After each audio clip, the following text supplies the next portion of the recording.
Oi, gente! Vamos começar o nosso curso sobre improbidade administrativa. Nós vamos trabalhar a Lei 8429 de 1992, que trata a respeito dos atos de improbidade administrativa, os agentes públicos que praticam ato de improbidade. É uma lei super importante, que cai em todas as provas de concurso, é uma lei pequena, didática, de fácil assimilação.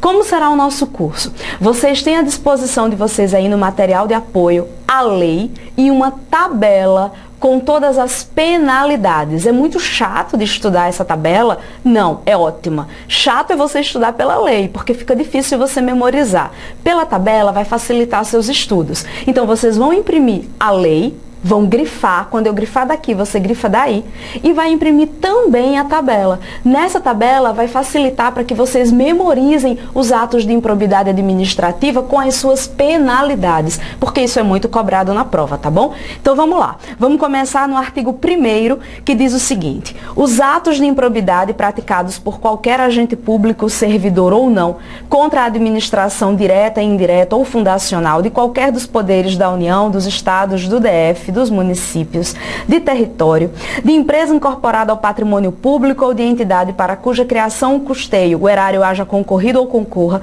com mais de 50% do patrimônio ou da receita anual, serão punidos na forma desta lei. Então vejam só, o artigo 1º da Lei de Improbidade Administrativa traz o sujeito passivo, aquele que sofre o ato de improbidade administrativa. Então, quem pode sofrer um ato de improbidade administrativa? O sujeito passivo. Tá, e quem é o sujeito passivo? O artigo 1º traz pra gente. Então vamos lá. Artigo 1º tem o sujeito passivo do ato, não é crime, não se pratica crime de improbidade, mas se pratica ato. Ai, professora, mas no Jornal Nacional eu vejo William Bonner falar crime de improbidade administrativa. Está errado. Ninguém comete crime. Maluf não cometeu crime de improbidade administrativa. Pode ter praticado outros crimes na vida dele, mas de improbidade não.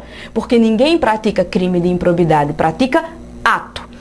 Então, os atos de improbidade praticados por qualquer agente público, servidor ou não, vamos ver isso lá na frente, contra quem? Quem é o sujeito passivo? A administração direta, indireta ou fundacional. Então, na administração direta nós temos a União, o Estado, o município e o Distrito Federal. Indireta, as autarquias, fundações, sociedades de economia mista e as empresas públicas. De qualquer dos poderes da União, dos estados, do DF, dos municípios, de território, de empresa incorporada ao patrimônio público ou de entidade para cuja criação ou custeio o erário haja concorrido ou concorra, vamos grifar isso, com mais de 50% do patrimônio ou da receita anual, serão punidos na forma desta lei. Então, quem é o sujeito passivo do ato de improbidade administrativa? Todas as pessoas da administração direta, da administração indireta e também aquelas pessoas cuja criação ou custeio o erário haja concorrido ou concorra com mais de 50%. Parágrafo único. Continuamos com o sujeito passivo no parágrafo único. Então, no artigo 1º eu tenho o sujeito passivo, no parágrafo único também tem o sujeito passivo do ato de improbidade.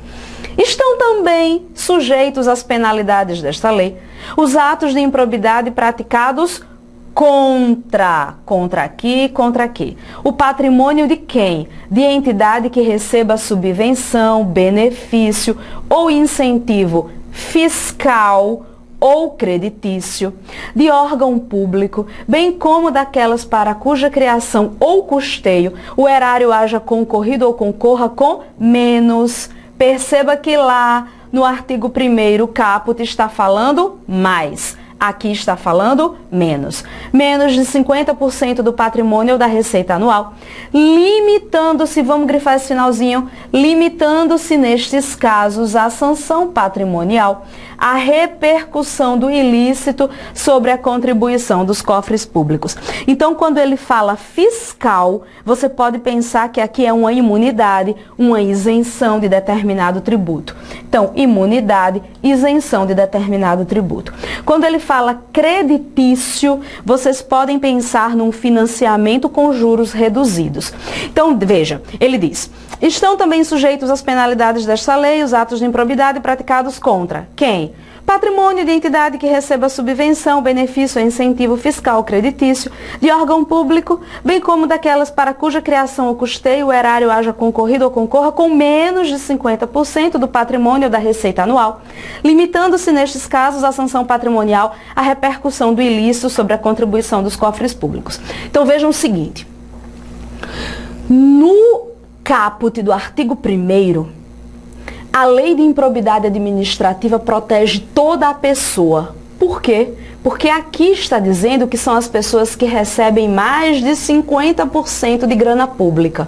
Quando chega no parágrafo único, a lei já muda a sua redação e diz: olha, aqui eu estou protegendo aquelas pessoas que recebem menos de 50% de dinheiro público. Aí tem diferença isso, professora? Tem, porque aquelas pessoas que recebem menos de 50% de grana pública, a lei de improbidade administrativa vai proteger apenas onde houver dinheiro público. O ato de improbidade administrativa que porventura seja praticado dentro dessas pessoas, a lei só vai proteger onde tem dinheiro público. Se tiver grana privada, se o ato atacar o dinheiro privado dessa pessoa, a lei de improbidade não protege. Ah, quer dizer que aí vai ficar impune? Não fica impune.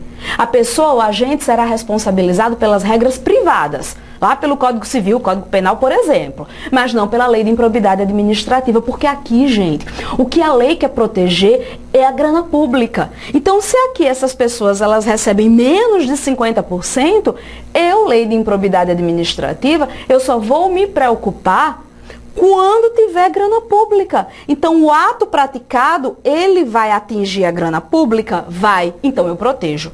Não, professora, o ato praticado, ele não atingiu a verba pública dessa pessoa, mas sim privada. Dessa forma, meu querido, eu não vou dar proteção da lei de improbidade administrativa, porque a própria lei, lá no finalzinho, enfatiza a seguinte redação: limitando-se nestes casos a sanção patrimonial, a sanção penalidade, a repercussão do ilícito, olha aí, repercussão do ilícito sobre a contribuição dos cofres públicos. Só me responsabilizo com a grana pública. Se o ato violar dinheiro privado, a responsabilidade vai lá para o campo do direito privado, foge, escapa da lei de improbidade administrativa.